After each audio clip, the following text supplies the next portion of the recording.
দেখেন রোজার মাসে যদি 1 টাকা দান করে হাজার হাজার সওয়াব। জোরে বলুন, চিল্লে বলুন। এই জন্য রোজার সময় দানটা বেশি করতে হয়।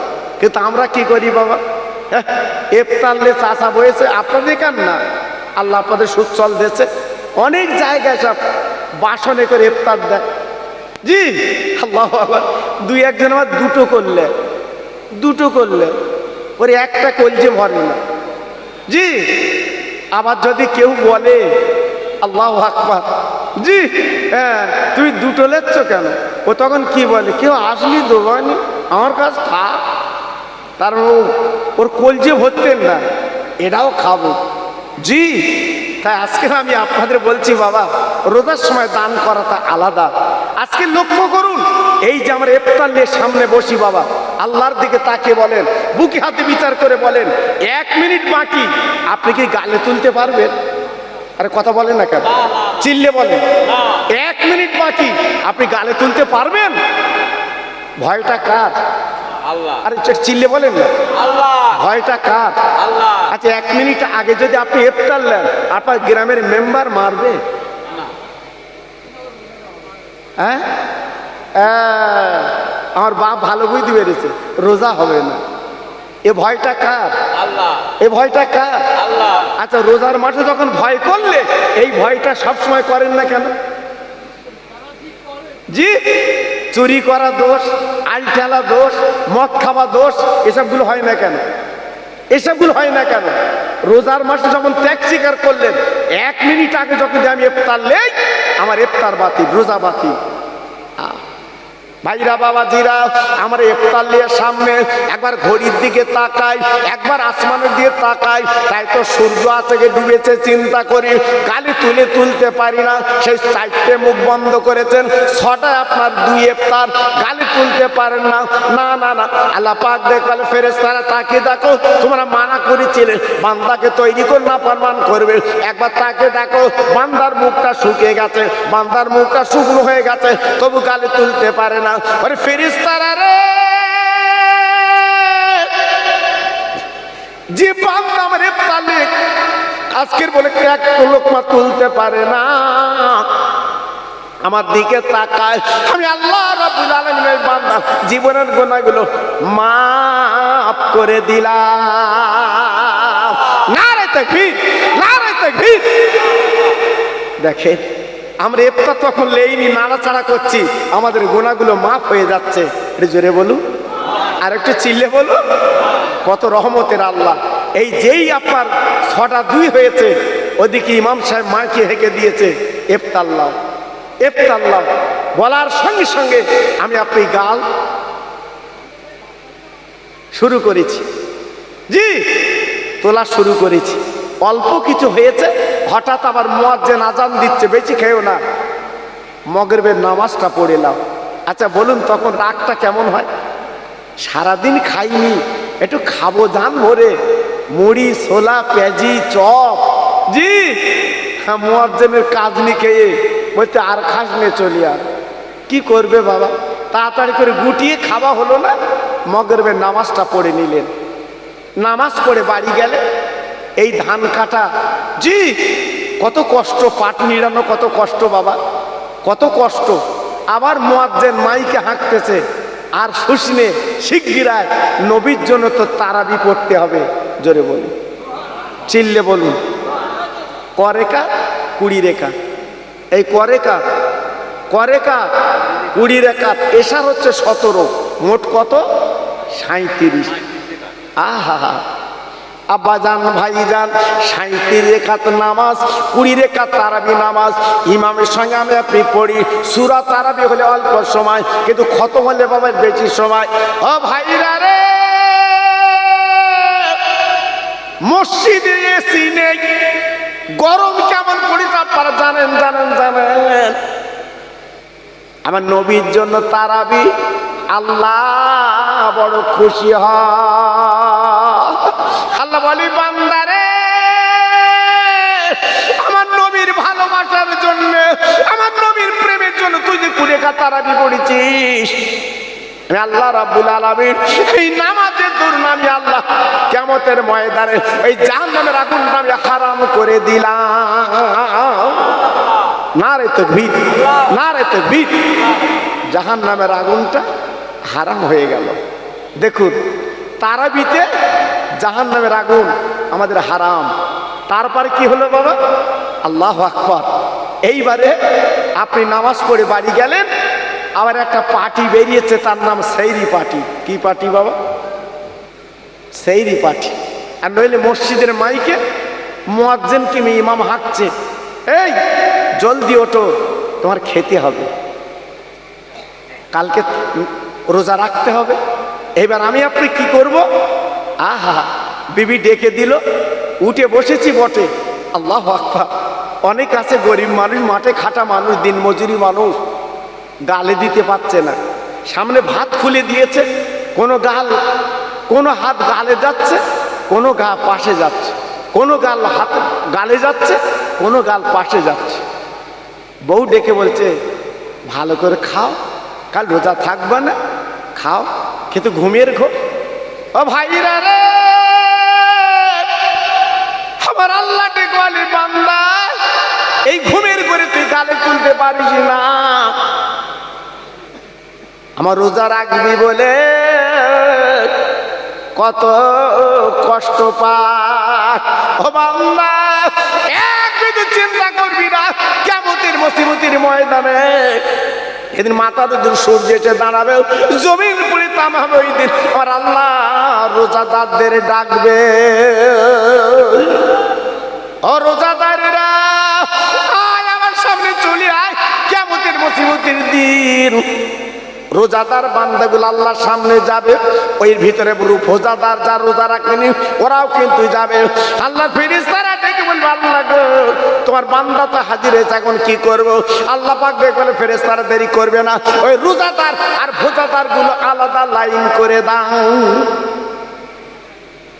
যারা রোজা রেখেছিল ওদেরকে ডান সাইডে দাও, আর যারা রোজা রাখেনি ওরা যখন এসে পড়েছে ওদের বাম সাইডে দাও। আহ, ফেরেশতারা বলবে, আল্লাহ রোজাদার আর ভোজাদার চিনবো কি করে, বুঝবো কি করে? এ তো জানার কায়দা নেই। আল্লাহ বলবে, ফেরেশতারা রে, যে বান্দা আমার রোজা রেখেছে সারাদিন এক ফোঁটা পানি গালে তুলতে পারিনি গো, কলে উজু করতে গেছে, যদি এক কোনি পানি খেতে কেউ জানতো না আমার ভয় করেছে।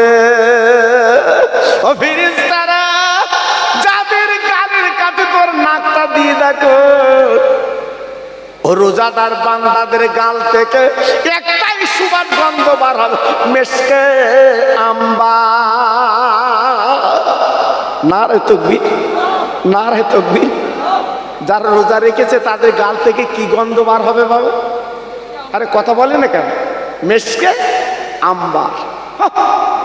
জি, রোজাদার লাইন ডান সাইড করে দেবে, আর যারা ভোজাদার, যারা দিনের বেলা খেয়েছে, জি তাদের গালের কাছে নাকটা দিয়ে দেখে পাটা পাটা গন্ধ। ফেরেশতারা বলতে, আল্লাহ তো পাটা গন্ধ, বলতে ওদের বাম সাইডে কর, বাম সাইডে কর। ও ভাইরা, রোজাদার গুলো ডান সাইডে যাবে, মন করা কথা বলছি না।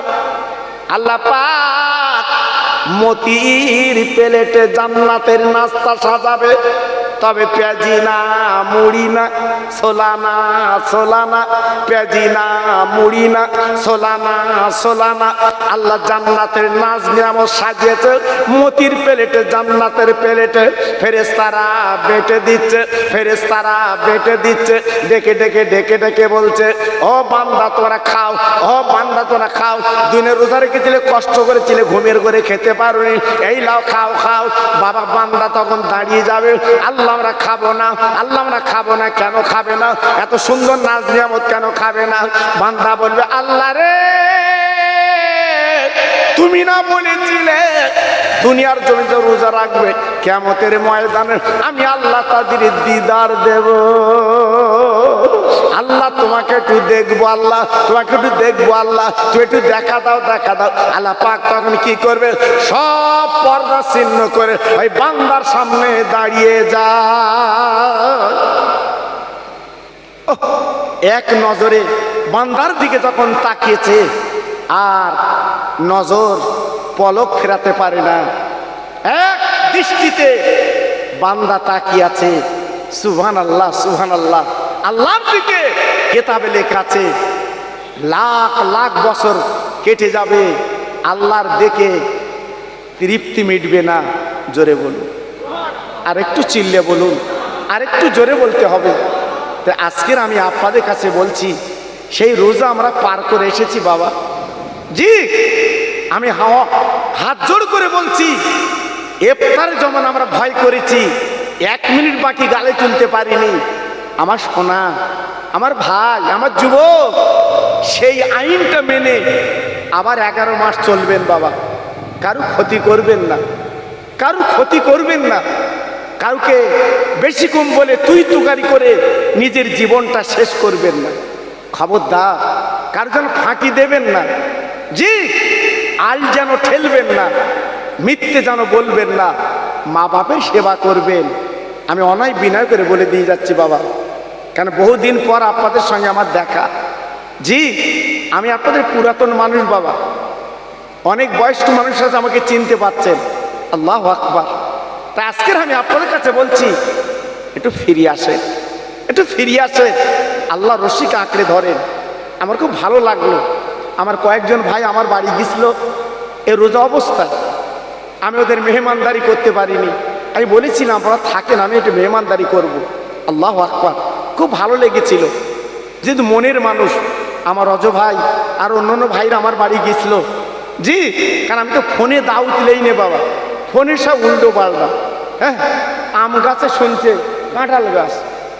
জি, খুব বিপদ, ফোনে দাওয়াত লো বাবা। এই জন্য আমি ফোনে দাওয়াত লেই নে বাবা, আমার কাছে এলি তারপর আমি দেখা দেখি করে একটু দাওয়াত লেই বাবা। আমার ভাইরা খুব কষ্ট করে আমার কাছে গেছিল, যেহেতু আজকের আসার উপায় নেই, তবু আমি ভাইদের কথা মতো আপনাদের দোয়া নেওয়ার জন্য এসেছি বাবা। চিন্তা করবেন না। আমার পরে আমার ক্যাডাঙ্গা চাঁদপুরের মরহুম পীর মাওলানা গোলাম রসুল চাঁদপুরে, উনি আমার পীর, তেনার আওলাদ আপনাদের কাছে আসছেন, হাজির হয়েছেন, আপনাদের কাছে আলোচনা করবেন। যেটা আমি সময় মতো আমি মগরিবের পরই ঢুকেছি বাবা, এই গাড়িতে আমার মগরিব পড়তে হলো, যেটা আমার সময় ছিল মগরিব পরই, কিন্তু দেখতে দেখতে আমি একটু দেরি করে উঠেছি, যেহেতু ভাইদের ব্যাপার। এজন্য আমি আপনাদের কাছে বলতে চাচ্ছি ভাই, যারা এখন এদিক ওদিক আছেন প্রত্যেকে চলে আসে। তারপর আমার পীরনগরের হুজুর মাশাআল্লাহ তিনি আসবেন, মনের মানুষ, আল্লাহ পাক তৌফিক দিলে আবার আসবো, আবার কথা হবে। যেহেতু আমি কিছু এদিক ওদিক করে ভালো গুছিয়ে গাছে আপনাদের সামনে কিছু খোরাক দিতে পারলাম না, আল্লাহ তৌফিক দিলে। কেন আমার ওয়াজ তো আপনার শোনেন বাবা, আমার নাম সার্চ করে দেখেন, হাজার হাজার ওয়াজ বাবা, হাজার হাজার ওয়াজ আমার ওয়াজ। জি, দুবাই থেকে ফোন করছে, দুবাই বলছে হুজুর হ্যাঁ সেইরি করে আপনার ওয়াজ শুনছি, দুবাই থেকে ফোন করছে। আমি গর্ব করে বলছি রে, আল্লাহ করে বার রেখে বলছি বাবা, আমার ওয়াজ দুবাই চলে, আমার ওয়াজ আরবে চলে, আপনারা জানেন না বাবা। যারা বাঙালি আছে তারা ওয়াজ শোনে বাবা, বোম্বে, হাওড়া, হুগলি, সব জায়গায় মাশাআল্লাহ আপনাদের দোয়া আমার ওয়াজ চলে। আমি এসেছি, আল্লাহ পাক এনেছেন, আবার কথা হবে, আবার আসবে ইনশাল্লাহ। এজন্য আমি আপনার কাছে দাবি করলাম, আপনারা মনের মানুষ হয়ে যান, মনের মানুষ হয়ে যান। এ দুনিয়া আমাদের ছাড়তে হয় বাবা, এ দুনিয়া ছাড়তে হবে, কেউ থাকবে না। আজকের বলুন এই গ্রামে কত মানুষ চলে গেছে বাবা, কত মানুষের আপনি দাফন করেছেন, কত মানুষের কবর দিয়েছেন, আপনাকে একদিন কবরে দেবে, সেই চিন্তা একটু করুন না, সেই ভাবনা ভাবেন না। জি, আল্লাহু আকবার। আপনাদের মসজিদটা দেখলাম, সত্যি মনটা জুড়িয়ে গেছে, মনটা ভরে গেছে। কত টাকা আপনারা খরচ করেছেন মসজিদে, আল্লাহু আকবার। এটা আপনাদের তোলা থাকলো বাবা, বেকার হবে না। এজন্য আমি বিদায় নিচ্ছি, দোয়া রাখবেন, সবাই মিলেমিশে একটু জান করে তকবির দিতে হবে, শেষ তকবির, নারে তকবির। একটু পিছনে ভাইরে দেন, সবাই মিলেমিশে একটু দেন। জি, আল্লাহর নামে ধ্বনি দেবেন, ইতস্ততা করবেন কেন? নারায়ে তাকবীর, নারায়ে তাকবীর। সিলসিলায়ে হক ফুরফুরা শরীফ, সিলসিলায়ে হক ফুরফুরা শরীফ। আমার কেডাঙ্গা চাঁদপুর হুজুর কেবলার আওলাদ, কেডাঙ্গা চাঁদপুর হুজুর কেবলার আওলাদ আলা হযরত মাল নুরুজ্জামান সাহেব। নারায়ে তাকবীর। মাশাআল্লাহ, সবাই সুখে থাকেন, শান্তিতে থাকেন, এই দোয়া আপনাদের জন্য করে গেলাম। একটু মুহাব্বতের সঙ্গে কলেমা পড়েন জোরে জোরে, লা ইলাহা, জোরে বলে লা ইলাহা। খুব ভালো হচ্ছে, লা ইলাহা। হ্যাঁ হ্যাঁ, ডাক্তার কি এখনো না দেখ। লা ইলাহা ইল্লাল্লাহ মুহাম্মাদুর রাসূলুল্লাহ। নূর নূর নূর নূর।